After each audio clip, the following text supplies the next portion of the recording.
প্রকৃতিতে এখন শীতের আমেজ, কুয়াশার চাদরে মোড়া প্রকৃতি।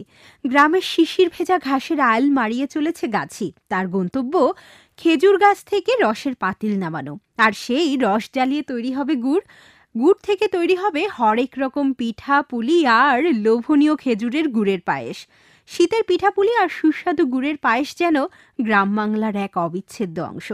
এই মৌসুমে হরেক রকম পিঠা তৈরির অন্যতম অনুষঙ্গ হিসেবে ব্যবহার হয় যশোরের প্রসিদ্ধ খেজুরের গুড়। খেজুরের গুড়ের মিষ্টি গন্ধে যে কোনো খাবারের স্বাদ বেড়ে যায় বহুগুণ। শীত মৌসুমে মিষ্টি খাবারের মধ্যে বাঙালির অন্যতম প্রিয় হলো গুড়ের পায়েস, আর সেটা যদি হয় খেজুরের গুড় দিয়ে তৈরি, তাহলে তো আর কথাই নেই। যারা মিষ্টি পছন্দ করেন তাদের জন্য আদর্শ সময় হলো এই শীতের মৌসুম। আজ তাই আপনাদের জন্য নিয়ে এসেছি সেই যশোর অঞ্চলের খেজুরের গুড়ের সুস্বাদু পায়েস তৈরির পদ্ধতি।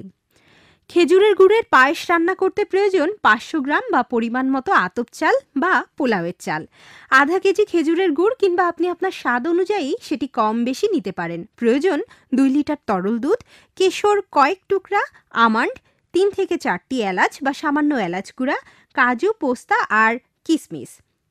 এই উপকরণ রেডি করে আপনি রান্না করতে বসে যান খেজুরের গুড়ের মজাদার পায়েস। যিনি নতুন রাঁধুনি তিনি কিন্তু আগে ভালোভাবে প্রণালীটি জেনে নিন। আপনি পায়েস রান্না বসানোর ঠিক 20 মিনিট আগে একটি পাত্রে আতপ বা পোলাওয়ের চাল ভিজিয়ে রাখুন। এবার কড়াই চুলায় বসিয়ে তাতে 2 লিটার ঘন দুধ ঢেলে দিন। আসলে আপনার পরিবারের যতজন লোক ঠিক সেই পরিমাণে চাল বা গুড় নেওয়া উচিত পায়েস রান্নার জন্য। তবে খেয়াল রাখুন, চাল হতে হবে দুধের 1/4। অল্প আছে কড়াইয়ে দুধ বসিয়ে খুন্তি দিয়ে বারবার নাড়তে থাকুন যেন কড়াইয়ের নিচের দিকে সেটি লেগে না যায়। এবার দুধ ফুটে এলে প্রথমে 2 চামচ দুধ তুলে নিন একটি বাটিতে, তাতে কয়েক টুকরো কেশর ফেলে রাখুন। এবার ভিজিয়ে রাখা চালের পানি ফেলে দিয়ে ভেজানো চাল দিয়ে দিন ফুটন্ত দুধে।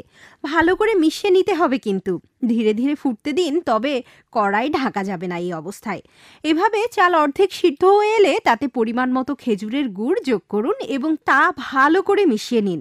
সম্পূর্ণ পায়েসের রূপ আসার আগ পর্যন্ত বারবার নাড়তে থাকুন। চাল যখন প্রায় গলে আসবে তখন এলাচ গুঁড়া ছড়িয়ে দিন। কুচি করে কেটে রাখা আমন্ড, কাজু, পেস্তা আর কিশমিশ দিয়ে দিন। এবার পায়েস হয়ে আসার শেষ মুহূর্তে বাটিতে ওই যে তুলে রাখা কেশর মেশানো দুধ সেটি ঢেলে দিন। আপনি চাইলে এতে গোলাপ জল বা কেওড়া জলও দিতে পারেন।